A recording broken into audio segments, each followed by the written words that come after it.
Halo, selamat pagi, selamat siang, selamat sore, anak-anak. Pada video ini, Bapak akan menjelaskan tentang pembelahan sel baik secara mitosis maupun meiosis.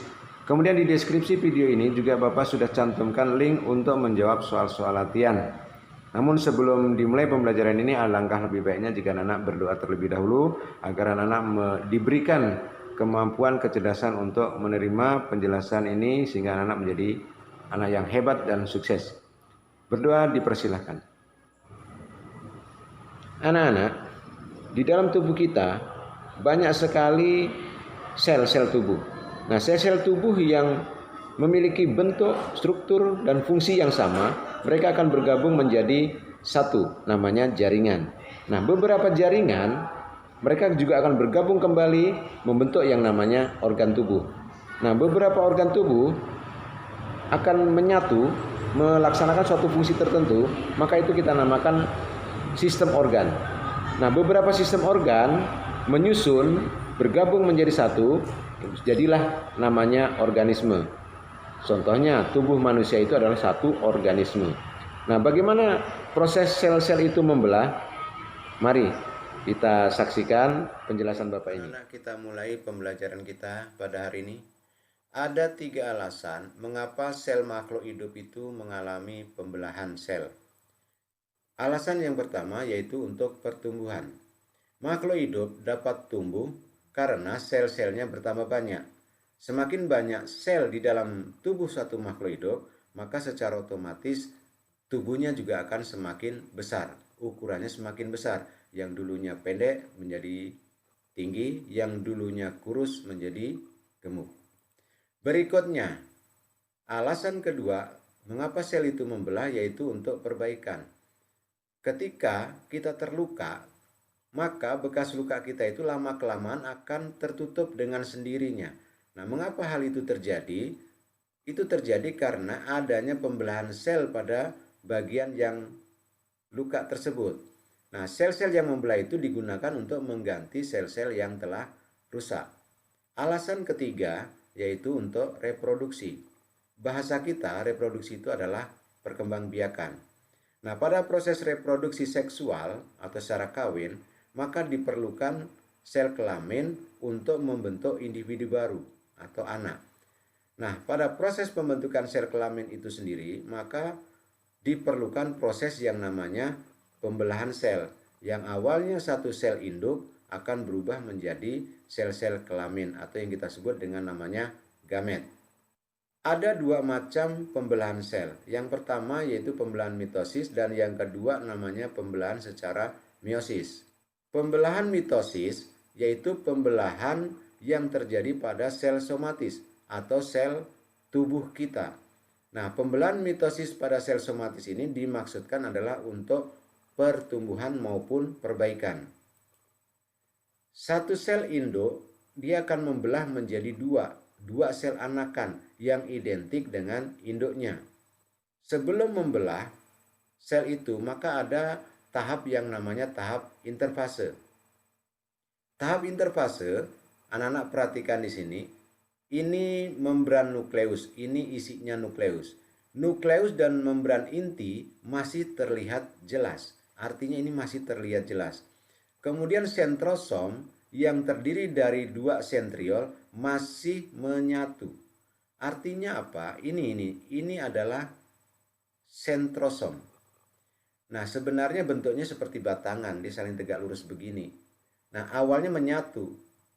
Ya, ini dua sentrosom ini masih menyatu, belum terpisah. Kemudian dilihat di tengah-tengah ini ada seperti yang panjang-panjang seperti mie ini. Ini namanya kromosom tetapi masih berbentuk benang-benang kromatin. Lalu sel ini akan mengalami pembesaran termasuk organela-organela yang ada di dalamnya. Pembelahan mitosis terdapat 4 fase. Fase yang pertama yaitu profase. Fase kedua itu namanya metafase. Fase ketiga kita sebut namanya anafase. Dan fase keempat atau fase terakhir itu namanya telofase. Tahap profase. Tahap profase, anak-anak perhatikan ini nukleusnya, benang-benang kromatin memendek dan menebal. Kemudian benang-benang kromatin ini akan membentuk yang namanya kromatid. Nah, ini adalah kromatid. Kromatid membelah dan membentuk yang namanya kromosom. Anak-anak perhatikan di sini, ini kromatid, ini kromatid. Kromatid ini sama bersaudara. Kemudian kromatid itu saling menyatu. Maka terbentuklah yang namanya kromosom. Perhatikan, setelah terbentuk kromosom disatukan oleh kinetokor yang ada di sini yang berwarna merah ini, kemudian dilanjutkan dengan tahapan berikutnya, yaitu nukleus dan membran nukleus akan pecah, kemudian menghilang. Nah, pada gambar ini anak-anak bisa lihat ini membran nukleusnya mulai pecah, sehingga nukleus dan membran nukleus akan dengan sendirinya menghilang. Kemudian sentrosom membelah menjadi dua, membentuk yang namanya sentriol. Nah, ini adalah sentriol. Ini sentriol. Tahap metafase. Tahap metafase dari sentriol akan terbentuk benang-benang spindle. Ini anak-anak perhatikan seperti ada jala di sini. Ini adalah benang-benang spindle yang keluar dari sentrosom.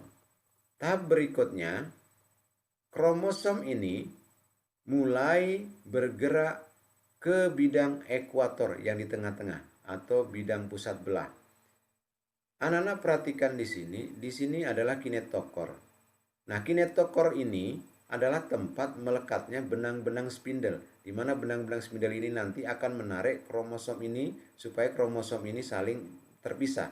Yang ini akan ditarik ke atas, yang ini akan ditarik ke bawah. Tahap anafase.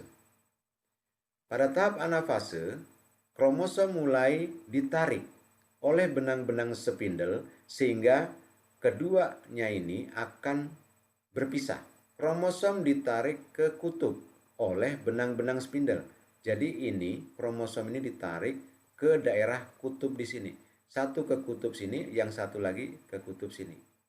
Tahap telofase. Pada tahap telofase, kromosom yang sudah ditarik oleh benang-benang spindle ini, kemudian kromosom itu akan dilepaskan. Nah, ketika sudah dilepaskan, maka kromosom akan berubah menjadi benang-benang kromatin kembali. Lalu sentriol ini akan berubah kembali menjadi sentrosom. Tahap berikutnya, anak-anak perhatikan, ini terbentuk membran nukleus baru di masing-masing kutub. Jadi, kromosom yang telah menjadi kromatin kembali tadi akan dibungkus kembali oleh membran nukleus. Ini membran nukleus membungkus kembali. Jadi dengan sendirinya di sini terdapat dua nukleus. Sedangkan sentriol yang ada di sini dan yang di sini ini akan berubah menjadi sentrosom kembali. Tahap berikutnya yang terakhir adalah tahap sitokinesis. Nah, tahap sitokinesis terjadi pembelahan sitoplasma atau cairan sel yang diikuti oleh dinding selnya. Anak-anak perhatikan di dalam ini sebenarnya cairan sel. Kemudian dinding selnya ini akan mulai terpisah atau membelah. Sehingga terbentuklah dua sel anakan yang baru. Nah, kedua sel ini sama, kembar, sehingga kita sebut namanya sel bersaudara. Nah, di dalam sel anakan itu sendiri, kedua sel ini identik dengan induknya. Kalau induknya 46 kromosom, maka sel anaknya juga kedua-duanya ini 46 kromosom. Maka kita sebut masih bersifat diploid atau 2N. Jadi kesimpulannya, pembelahan secara mitosis ada 4 tahapan. Ini ada 4 tahapan. 1, 2, 3, 4. Tahap pertama, tahap profase. Kromatin akan memendek membentuk kromosom. Kemudian terjadi duplikasi atau penggandaan kromosom. Membran inti akan hilang. Sentriol bergerak ke kutub yang berlawanan dan membentuk benang-benang spindle. Tahap kedua, tahap metafase.